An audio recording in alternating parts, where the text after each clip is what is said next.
وہ سوال یہ ہے کہ جناب پچھلی قوموں کے واقعات پڑھیں تو ایک قوم نے، قوم لوط نے کیا تھا، ایک بدفعلی کی تھی، ایک عمل غلط کیا، پوری قوم کو جبریل امین نے اپنے پروں پہ اٹھا کے پٹخا، تباہ و برباد کر دیا۔ کسی قوم نے جناب معاذ اللہ ایک گناہ کیا، آسمان سے آگ برسی، ناپ تول میں کمی کی تھی حضرت شعیب علیہ السلام کی قوم نے، آگ برسی، پوری قوم جلا کے راکھ کر دی گئی۔ کسی قوم نے تکبر کیا، قوم عاد، قوم سمود، کیا ہوا کہ جناب ان کے اوپر ایسی آندھی، ایسا زلزلہ، ایسی چیخ آئی، سارے مارے گئے۔ دریائے نیل میں فرعون کی قوم کو غرق کر دیا گیا۔ پچھلی قوموں کو تو اتنے عذاب، ایک ایک دو دو گناہ پر۔ انفارچونیٹلی ابھی تو ایسا لگتا ہے سارے ہی گناہ اس قوم میں موجود ہیں۔ ہمارے معاشرے میں کون سا گناہ ہے جو نہیں ہو رہا، جو قرآن نے جس کی سزائیں بیان کی ہیں؟ تو کسی کے ذہن میں سوال تو آ سکتا ہے کہ بھئی اس قوم پر عذاب کیوں نہیں آ رہا، اس امت پر عذاب کیوں نہیں آ رہا؟ اس کی دو باتیں یاد کر لیجئے۔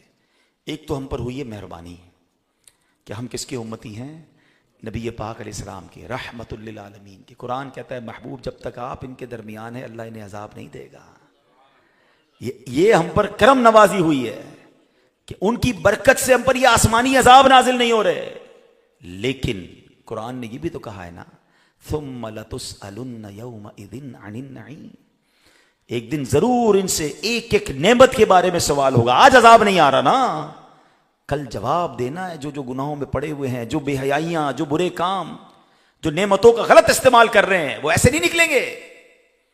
مگر علماء نے ایک اور بڑی ختم ہے، جب سے میں نے پڑھی ہے نا یہ بات، یقین کریں جس کو کہتے ہیں نا دل لرز جاتا ہے۔ علماء کہتے ہیں اس قوم کا، اس امت کا عذاب چہرے خسف اور مسخ نہیں ہے۔ پہلے کی قوموں کے عذاب کیا تھے؟ چہرے مسخ اور خسف کر دیے جاتے تھے، بگاڑ دیے جاتے تھے، خنزیر بنا دیا، بندر بنا دیا، تباہ و برباد کر دی گئی قوم۔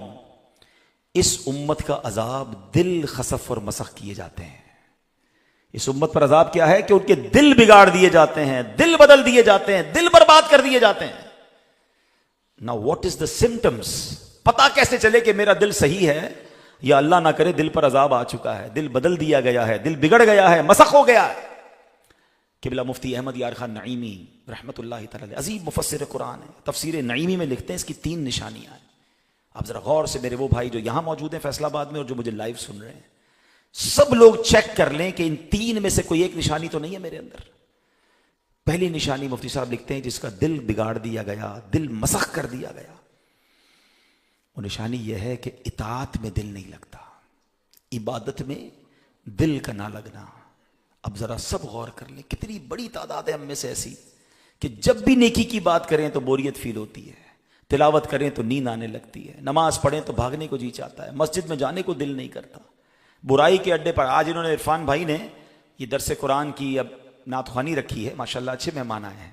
اللہ نہ کرے اگر آج اس میوزیکل شو رکھتے تو شاید دوستوں کے فون آ رہے ہوتے کہ یار ہمیں بھی نہیں بلایا ہے بھائی۔ نہیں آتے لوگ اللہ رسول کی بات سننے کے، یعنی اطاعت میں دل ہی نہیں لگ رہا۔ خود سوچیں کہ یار اگر اللہ کے ذکر میں میرا دل نہیں لگ رہا تو پھر میرے اندر کیا پرابلم آ گئی؟ کیونکہ اللہ تو قرآن میں فرما رہا ہے الا بذکر اللہ تطمئن القلوب، کہ بے شک اللہ کے ذکر میں دلوں کا چین ہے۔ میرے دل میں چین کیوں نہیں ہے؟ It means there is nothing wrong in Quran, میرے دل میں پرابلم ہے۔ اگلی نشانی وہ فرما رہے ہیں، میں علاج بھی بتاؤں گا، آگے جا کے علاج بتاتا ہوں۔ دوسری نشانی مفتی صاحب کہتے ہیں کہ جس کا دل برباد کر دیا گیا، عذاب الہی اس کے دل پر آ چکا ہے، مسخ ہو جاتا ہے جب، تو گناہ کا خوف نہ ہونا۔ یعنی گناہ ہو جائے تو کوئی خوف نہیں، کوئی تکلیف نہیں ہے، کوئی پچھتاوا نہیں ہے۔ اور تیسری بات فرماتے ہیں کہ دل کا مسخ ہونا یہ ہے، اس کی تیسری نشانی یہ ہے کہ کسی کی موت پر عبرت نہ حاصل کرنا، موت اور جنازے دیکھ کر بھی عبرت حاصل نہ کرنا۔ اگر ان تینوں کو تھوڑا سا سمجھتے ہیں نا، ایسا لگتا ہے یہ تینوں تو بہت ساروں میں ہو گیا ہے، اکثر لوگوں کا یہ پرابلم ہو گیا ہے، عبادت میں دل نہیں لگ رہا۔ اب جس کو یہ فیل، دیکھیں سب سے پہلے اپنے آپ کو سچا جواب دینا ہے۔ اگر آج میرے بیان میں ہمیں اور آپ کچھ بدلنے آئے ہیں، ایک تو ٹائم بیان برائے بیان، حاضری برائے حاضری، چلو یار عرفان بھائی کو منہ دکھانا اس لیے آ گیا، اور اگر آپ چاہتے ہیں کہ نہیں یار یہ میں کیسے گوارا کروں کہ میرا دل عذاب الہی کا شکار ہو جائے، میرا دل مسخ کر دیا جائے، تو میں ان تینوں پوائنٹس پر آپ کو کچھ باتیں عرض کرنا چاہتا ہوں۔ پہلا، اگر کوئی ایسا ہے میرا بھائی کہ اس کو واقعی یہ فیل ہوتا ہے کہ جب بھی عبادت کی بات آتی ہے، کئی بار کھڑا ہوا کہ آج 12 رکعت نفل پڑھوں گا، 2 کے بعد چھوڑ دیتا ہوں، جب قرآن پڑھنے لگتا ہوں پورا پارا پڑھوں گا، ایک رکوع کے بعد بند کر دیتا ہوں، بعد میں پڑھوں گا. کئی بار نیکی کا ارادہ کیا مگر دل ہی نہیں لگتا. تو اپنے آپ کو سچا پہلے جواب دے دے کہ یس دس از مائی پرابلم. جب تک آپ ڈائگنوس نہیں کرو گے تو علاج کیسے ہوگا؟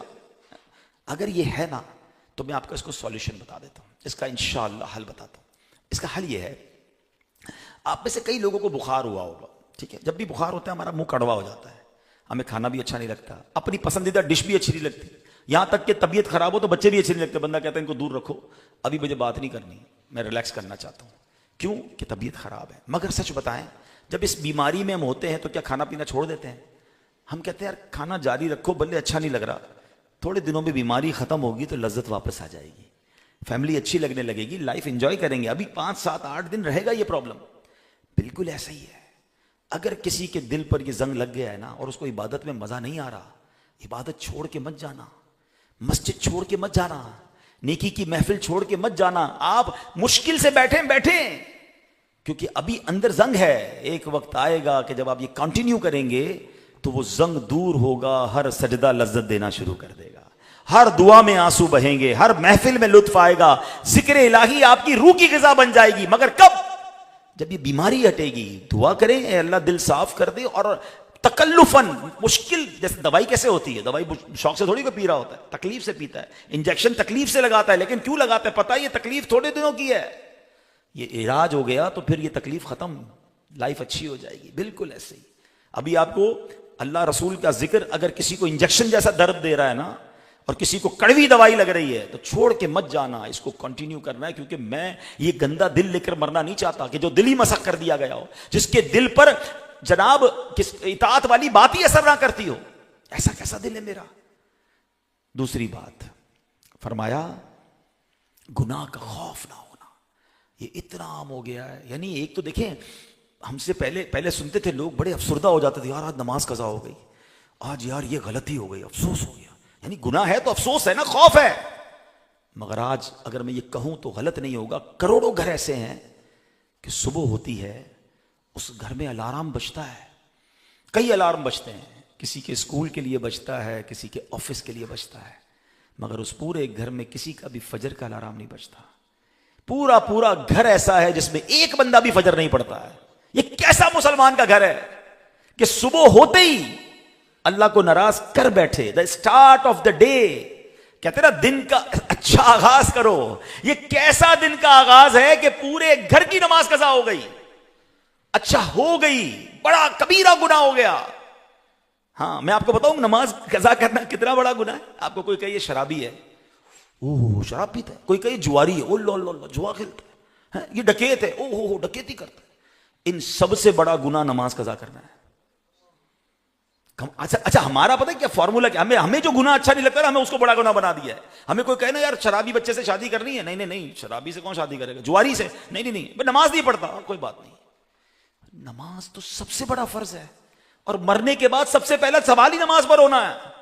اتنا نارملائز کر دیا کہ یعنی جس گھر میں کسی نے فجر نہیں پڑھی نا وہ سارے بریک فاسٹ پہ ملے، ناشتے پہ ملے، کسی کے ماتھے پر شکن نہیں ہے، کوئی افسوس نہیں کہ آج سب کی نماز گئی.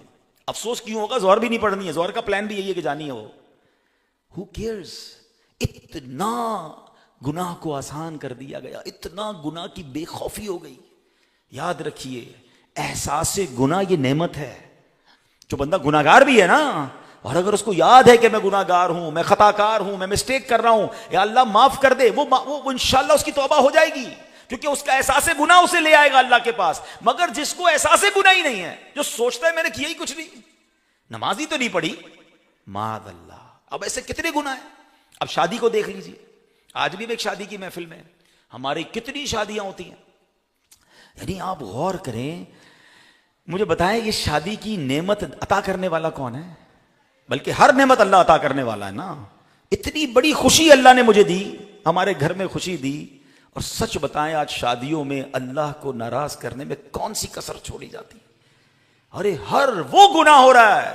اور حیرانگی یہ کہ بعض اوقات تو نیک نمازی کے گھر میں شادی ہوتی ہے اور اس کو کہو حضرت یہ کیا کر رہے ہیں، تو کہتے ہیں کیا کریں، بچوں کو خوشی کے لیے کرنا پڑتا ہے، خاندان کا رکھنا پڑتا ہے، خاندان کے طریقے. کیسے آپ بندوں کو راضی کرنے کے لیے خالق کو ناراض کریں گے؟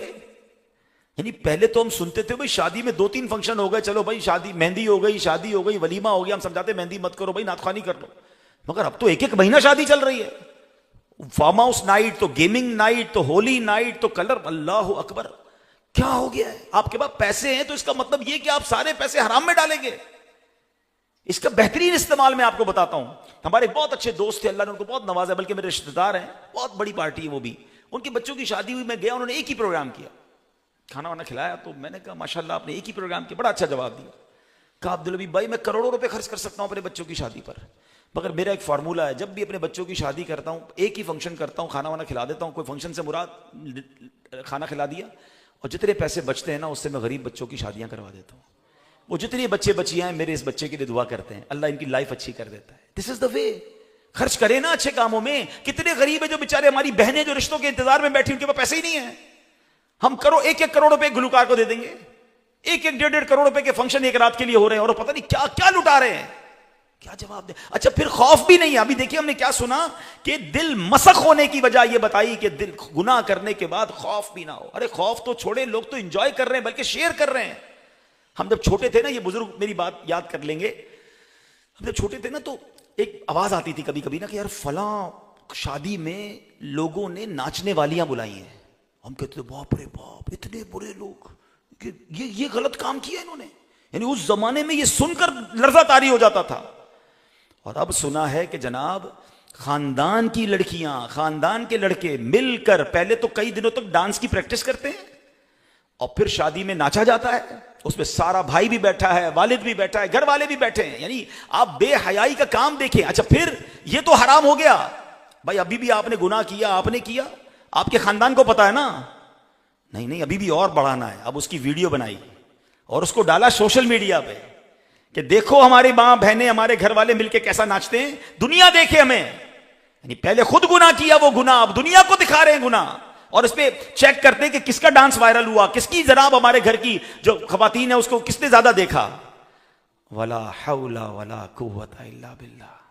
اور پھر ہم کہتے ہیں یار شادی کے بعد بچے خوش نہیں ہیں، شادی کے بعد اولاد نہیں ہو رہی ہے، شادی کے بعد لڑائیاں ہو رہی ہیں. یار آپ نے اس نئی خاندان کو بناتے وقت اللہ کو ناراضی میں کسر کون سی چھوڑی؟ اور یہ صرف شادی نہیں، آپ تو شیطان کا اگر وار سمجھ لینا. یہ نوجوان پلیز میری ایک بات سمجھیے گا. آپ کو ہو سکتا ہے کچھ لوگوں کو یہ بات سخت لگ رہی ہوگی، میں آپ کا بھائی ہوں، میں آپ کو اور ہم سب کو آخرت کی آگ سے، جہنم کی آگ سے بچانا چاہتا ہوں. ہم یہ فنکشن کس لیے کرتے ہیں؟ چند دوست راضی ہو جائیں، چند فیملی کے دوست راضی ہو جائیں، بس چند لوگوں کو راضی کرنے کے لیے. خالق کو کیوں ناراض کر رہے ہو یار؟ ساری زندگی تو آپ نے اپنی فیملی کے ساتھ گزارنی ہے. اللہ ناراض ہو گیا تو ساری زندگی کے دکھ ہاتھ نہ پڑ جائیں. کتنے ایسے جن کے گھر میں معذور بچے پیدا ہوتے ہیں، ساری زندگی ماں باپ روتے ہیں. اللہ سے عافیت مانگو، یا اللہ راضی رہی ہو، میری اگلی زندگی خوشحالی والی کر دینا. تو میں یہ آپ سے ایک سوال کرنا چاہتا ہوں کہ یہ کیسی خوشی. بلکہ میں ایک بات یہ کر رہا تھا، شیطان کا وار دیکھیں. Not only in the wedding ceremony, whenever we try to celebrate something. زندگی میں جب بھی ہم خوشی بناتے ہیں نا، اللہ نعمت دیتا ہے تو خوشی بناتے ہیں نا، ہر خوشی میں بندہ رب کو ناراض کر رہا ہے. اولاد کون دیتا ہے؟ اولاد کی برتھ ڈے پہ کیا ہو رہا ہے؟ کون سا میوزک کا کام، کون سا حرام کام جو نہیں ہو رہا؟ کاروبار کون دیتا ہے؟ اللہ دے رہا ہے. کاروبار کی اوپننگ سیریمنی پہ کیا ہو رہا ہوتا ہے؟ پلازا بنا رہا ہوں بھائی، شاپنگ سینٹر کی اوپننگ ہے، کیا ہو رہا ہے؟ ناچ گانے میوزک. اچھا گھر کون دیتا ہے؟ اللہ. نئے گھر کی اوپننگ، ماشاءاللہ یہ بھی تو اوپننگ ہے گھر کی، مگر نئے گھر کی اوپننگ پہ بھی غلط. یعنی ہر وہ کام جو رب دے رہا ہے، ہر نعمت پر اللہ کو ناراض ہم کر رہے ہیں، اور عقل نہیں آ رہی کہ کر کیا رہے ہیں.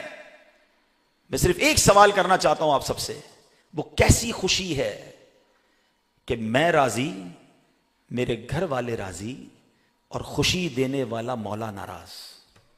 یہ بنتی ہے خوشی؟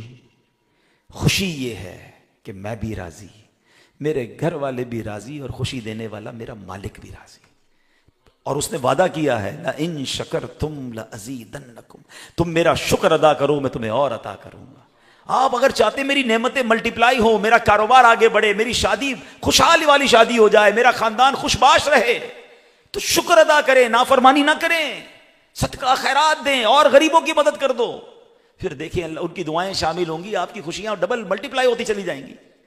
یہ شیطان کا وار ہے ہم پر کہ ہماری خوشیوں کو برباد کرنا چاہتا ہے. وہ ہر خوشی میں اللہ کو ناراض کروا دیتا ہے ہم سے. تو دوسرا دل خسف ہونے کی نشانی کیا ہے؟ کہ گناہ پر خوف نہ ہونا. گناہ ہو جائے معافی مانگے. آنسو بہائیں. ہم گناہگار ہیں, ہم سب سے گناہ ہوتے ہیں, مگر اچھے گناہگار حدیثوں میں فرمایا کہ جو توبہ کر لیتے ہیں, جو معافی مانگ لیتے ہیں. نبی پاک علیہ السلام کی سیرت میں ملتا ہے اب روز 70 بار استغفار کرتے تھے. ایک روایت کے مطابق 100 بار استغفار. کون؟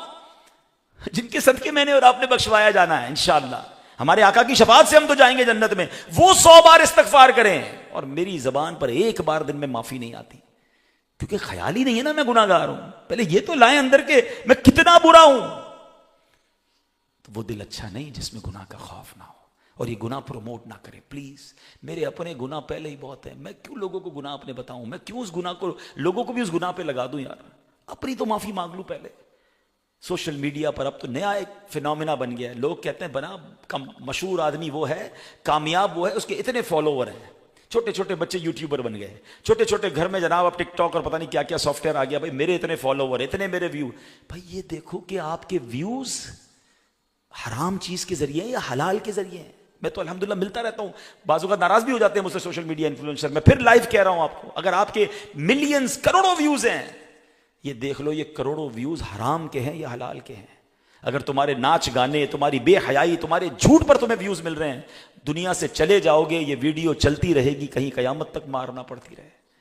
کیا کرنا ہے ویوز کا یار, ہیں حلال بات. اگر واقعی سوشل میڈیا پہ بات کرنی ہے تو کوئی اچھی بات کر لیں, صدقہ جاریہ والی بات. بے شک 5 لوگ دیکھیں, ان 5 کا ثواب آپ کو ملے گا. اور دعوت اسلامی نے تو یہ متھ بھی بریک کر دی ہے کہ لوگ کہتے ہیں نیگیٹو بات کرو تو وائرل ہوتی ہے. آج دیکھیں دعوت اسلامی کے ویوز بعض اوقات ملینز میں ہمارے کلپس جاتے ہیں. کیوں جاتے ہیں؟ جب سچی بات کریں, ستھری کریں, تو آج بھی لوگ دیکھنے والے ہیں. لیکن انشاءاللہ اللہ قبول کرے, اگر قرآن و حدیث کی صحیح بات کسی نے کی ہے اور اس کے کروڑ ویوز بھی ہیں, انشاءاللہ ہر ویو پر اس کو جنت کی ایک نیکی ملے گی انشاءاللہ.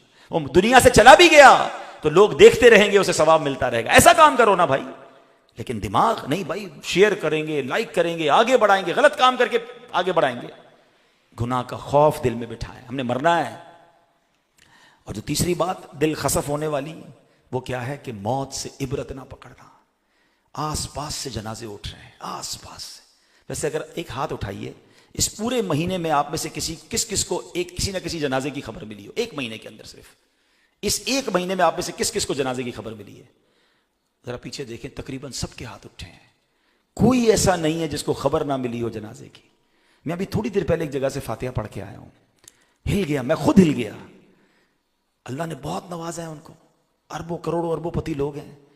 23 سال کا نوجوان, کوئی پریئر بیماری نہیں, کوئی بڑا بیماری کا بیک گراؤنڈ نہیں, بخار آیا اور 2-3 دن کے اندر دنیا سے چلا گیا. آپ بتاؤ یار, والد موجود تھا گھر میں, مگر بیٹا میں نے شادی بولے اس دسمبر میں شادی تھی اس کی, ساری پلاننگ بیرون ملک پڑھتا تھا وہ, اللہ اس کی مغفرت فرمائے, میں دعا کر کے آیا ہوں, مجھے ہمدردی ہے اس خاندان سے. مگر سبق کب لیں گے یار آپ میں سے؟ اور یا کئی وہ ہوں گے جو 23 سال سے بڑی عمر کے ہیں. مجھ سے اور آپ سے چھوٹا چلا گیا نا, اس کا مطلب میں بونس میں ہوں, میری کبھی بھی باری آ سکتی ہے. میں کیوں یہ سوچ رہا ہوں وہ چلا گیا میں نہیں جاؤں گا. میں پچھلے جمعے قبرستان گیا تو میں نے اتنی قبر دیکھی. اتنی قبر کس کی ہوتی ہے؟ بچے کی. بچے بھی جا رہے ہیں, نوجوان بھی جا رہے ہیں, بزرگ بھی جا رہے ہیں, آس پاس سے لوگ جا رہے ہیں. میں یہ کیوں نہیں سمجھ رہا کہ میری باری بھی ایسی آنی ہے.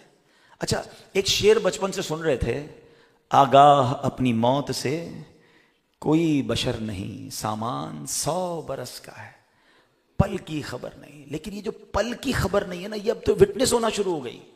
پہلے سنتے تھے, اب تو دیکھنے میں. اور آپ کیسے CCTV فوٹیج دیکھی ہوگی آپ نے, سوشل میڈیا پہ سب آ گیا کہ بیٹھے بیٹھے بندہ گرا اور مر گیا, کام کرتے کرتے کمپیوٹر پہ گرا اور انتقال ہو گیا, تقریر کرتے کرتے. ماشاءاللہ کچھ ایسے بھی علماء تھے درود پاک پڑھتے پڑھتے دنیا سے گئے. لیکن کیسے گئے؟ کرکٹر, فٹ بالر جناب سپورٹس کے میدان میں گر رہے ہیں اور انتقال ہو جاتا ہے.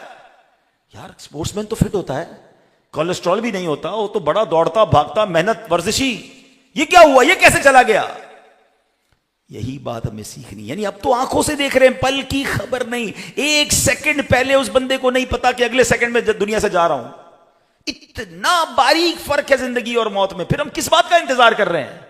پھر کیوں عبرت نہیں پکڑ رہے؟ وہ بندہ کیسے حرام کما سکتا ہے؟ وہ بندہ کیسے کسی پر زیادتی کر سکتا ہے جس کو پتا ہے مجھے آج کا نہیں پتا میں دنیا میں بستر پر سوؤں گا یا قبر پر سوؤں گا؟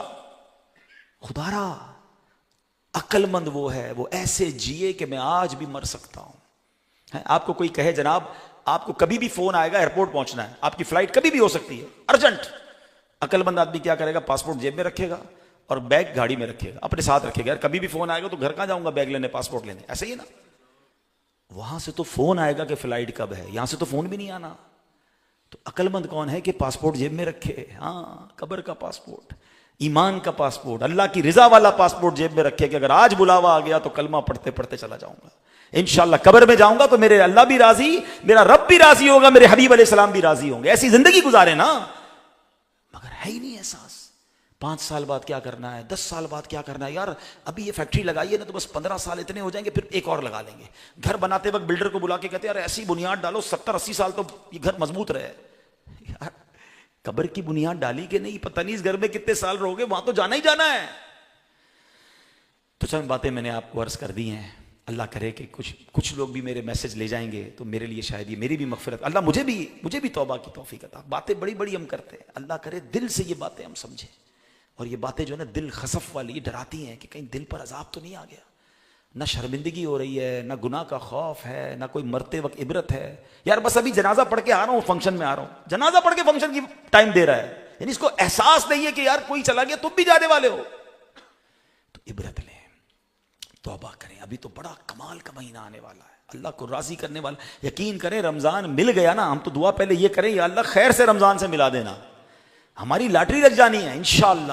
وہ تو رحمتوں کی برسات ہے نا اس کے اندر. مگر اس میں بھی اگر کوئی اللہ کو راضی نہ کر پایا تو وہ اپنے بارے میں سوچے. تو اے میرے پیارے اسلامی بھائیوں، ان باتوں کو یاد رکھیے، عمل کیجیے. ایسی آخرت کی یاد دلانے والی باتیں دعوت اسلامی کے ماحول میں سکھائی جاتی ہیں. آیا کریں اجتماع میں. ہمارے سوشل میڈیا کے اکاؤنٹس کو، مدنی چینل کو فالو کریں تاکہ ایسے بیان مزید سنیں گے تو دل پر اثر ہوتا رہے گا. ہم بھی بدل جائیں گے انشاءاللہ. اور پھر ساتھ عرض یہ ہے کہ دعوت اسلامی جو تبلیغ قرآن و سنت کی عظیم الشان آرگنائزیشن ہے، 150 سے زیادہ ملکوں میں اپنی بات پہنچا چکی ہے، اپنا پیغام پہنچا چکی ہے.